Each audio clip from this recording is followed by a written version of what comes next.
सुप्रभात। मैं जगेंद्र राणा।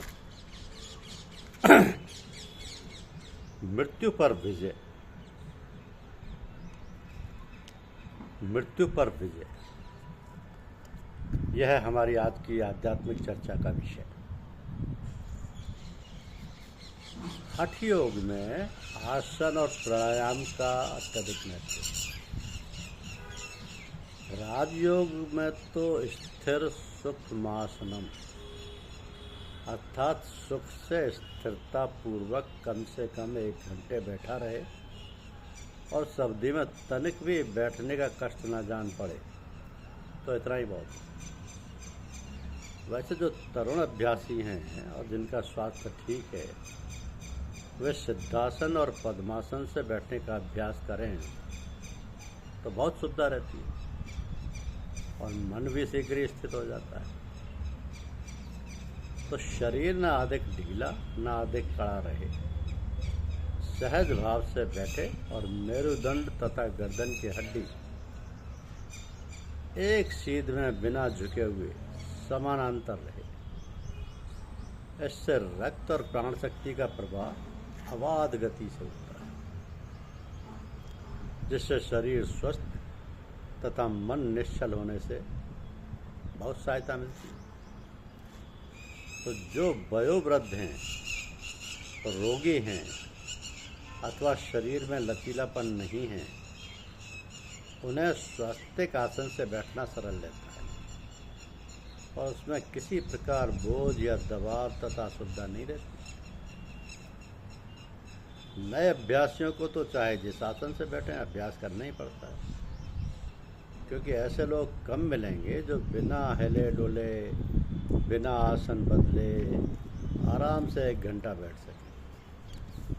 ऐसे साधकों को अपने बैठने के लिए आरामदेह आसन रखना चाहिए, जिससे पैरों में, जांघों में तथा जांघों से ऊपरी भाग में जिस पर शरीर का पूरा बोझ रहता है, बैठने पर कड़ापन न जान पड़े। आसन पृथ्वी पर न लगाएं, कुशासन या टाट नीचे बिछा लें, जिससे शरीर की विद्युत ध्यान और पूजा पाठ करने में बढ़ जाती है। उसे पृथ्वी ना खींच ले। कहीं कहीं ऐसी मिट्टी भी होती है जहाँ 10-15 मिनट बैठने पर दीमक लग जाती है, तो कुशासन में दीमक भी नहीं लगती और विद्युत भी नहीं पास होती। कोहरे में विद्युत नहीं पास होती किंतु दीमक लग जाती है। इसी कारण प्राचीन परिपाटी कुशासन पर बैठने लेटने का अधिक वर्णन है। बागंबर, मृगशाला इत्यादि पर जो बैठने की परिपाटी है, उस पर विषैले जंतु, सर्प, बिच्छू इत्यादि नहीं चलते और अधिक बैठने से जो अर्श का रोग हो जाता है वो भी नहीं होता। जहाँ बैठकर अभ्यास किया जाए, तो जहाँ बैठकर अभ्यास किया जाए वो स्थान हवादार हो किंतु अधिक हवा भी ना हो और स्थान एकांत हो। राजयोग में अधिक उधेड़ बुन की आवश्यकता नहीं है। अपनी सुविधा के अनुसार जैसा भी हो सब बातें ठीक कर लें। अधिक ये हो वो हो के उलझन में रहेंगे तो कुछ नहीं हो पाएगा। आसानी से जो भी हो सके उसे तो कर ही लेना चाहिए। वह स्थान जहाँ पर बैठें सुगंधित कर लें। फूल, इत्र और अगरबत्ती से सुगंध तो आती है किंतु वायुमंडल शुद्ध नहीं होता। तो वायुमंडल शुद्ध करने के लिए तो हवन करना चाहिए। हवन से बहुत से रोगों के कीटाणु नष्ट हो जाते हैं और चारों ओर का वायुमंडल शुद्ध सुगंधित हो जाता है। 1 मिर्च आप खा जाएंगे अकेले ही, किंतु उसी 1 मिर्च को यदि आप आग में डाल दें तो आसपास चारों ओर उसके धुएं से लोगों को छींकें आएंगी, भसड़ लगेगी। सब घर के तथा आसपास के लोग परेशान हो जाएंगे। यही हाल हवन का है।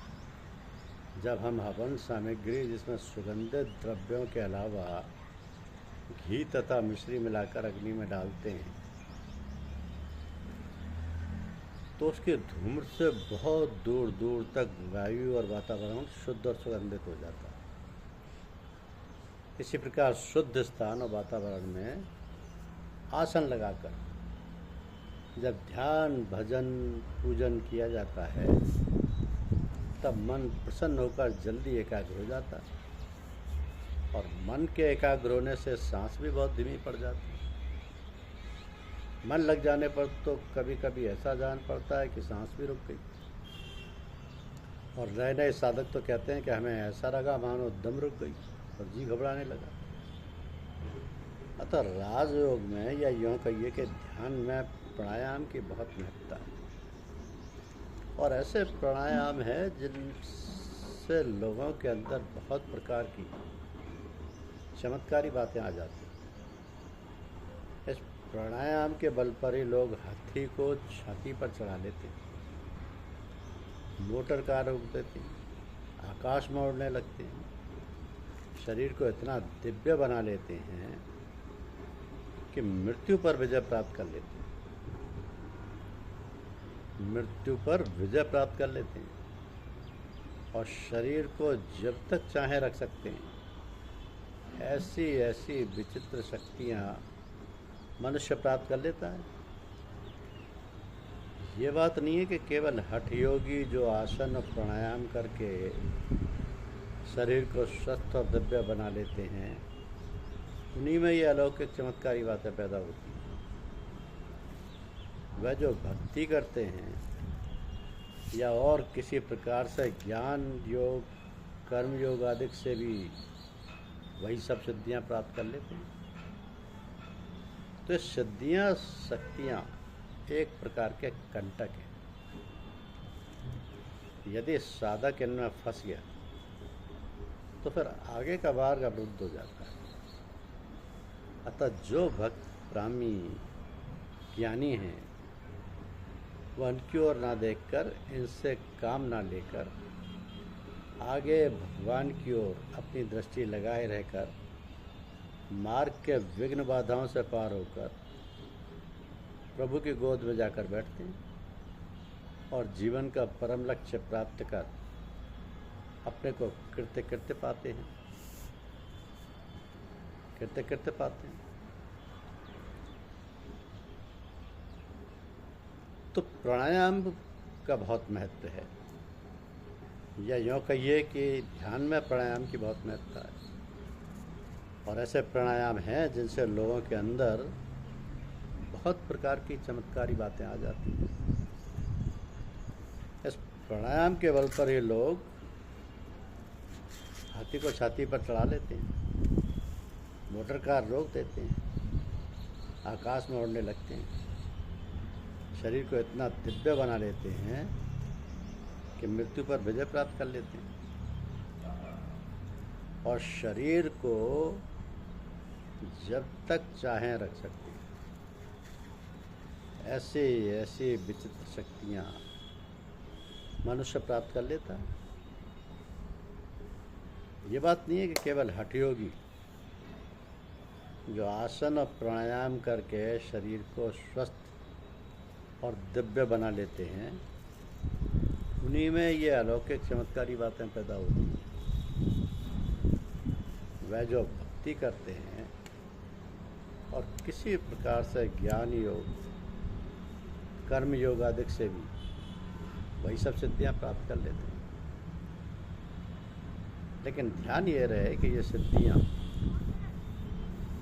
एक प्रकार के कंटक हैं, इनमें साधक को फंसना नहीं चाहिए। आगे का मार्ग इनसे अवरुद्ध हो जाता है, क्योंकि सिद्धियां हमारे जीवन का उद्देश्य नहीं। यदि साधक इनमें फंस गया तो फिर वह आगे